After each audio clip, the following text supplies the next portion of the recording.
This is the search room section of the archives.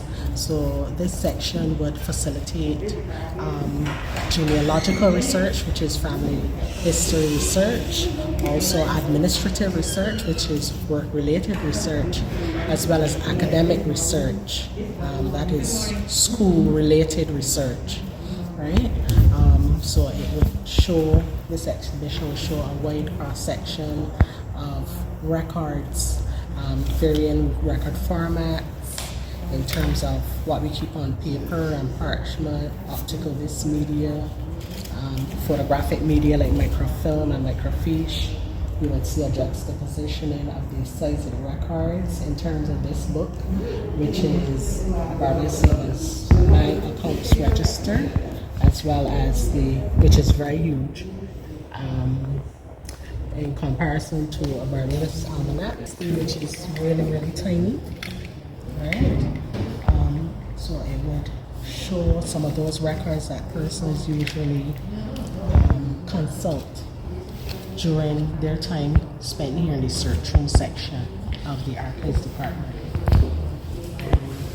Here is a really, really important act for persons of African descent. So this is the Emancipation Act of 1833. So this legislation would give power to free persons who are formerly enslaved.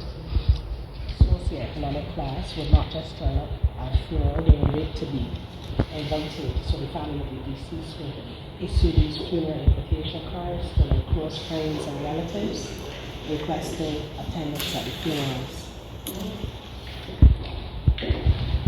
This is another very important piece of legislation. It's the Barbados Slave Code.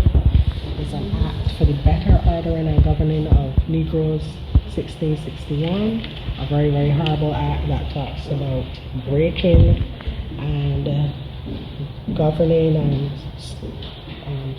prescribing behavior of enslaved persons.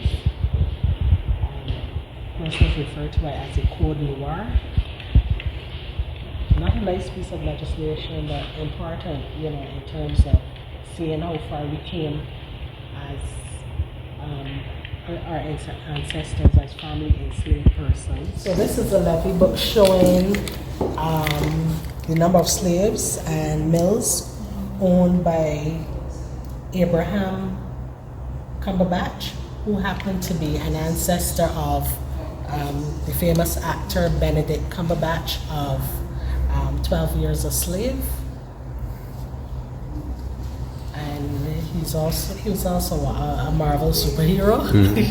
Yes, right. So it lists the number of slaves, which was an impressive number, like 292 enslaved persons, and he had 2 windmills on his plantation.